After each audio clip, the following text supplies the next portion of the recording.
Hello，大家好，又到簡單教學時間。呢個正方形嘅斜線係diagonal8，咁啊揾個正方形嘅 area 啦。咁啊首先有兩個方法嘅，咁啊都幾快下嘅，所以都呢條片都應該會幾短。首先就當其中一個邊係 x 啦，咁啊用個 Pythagoras theorem，即係兩邊嘅正方嘅三角形，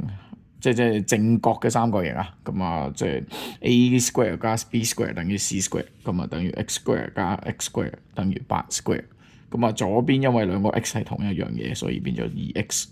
咁啊 x square 掉翻兩邊除2，咁啊 x square 等於8 square 除2等於32，咁 x square 根本就係個 area of 嗰個正方形，所以就唔使計啦，連 x 係咩都唔需要知嘅。OK， 咁啊第二個 way 咧都幾得意嘅，就係畫公仔啦。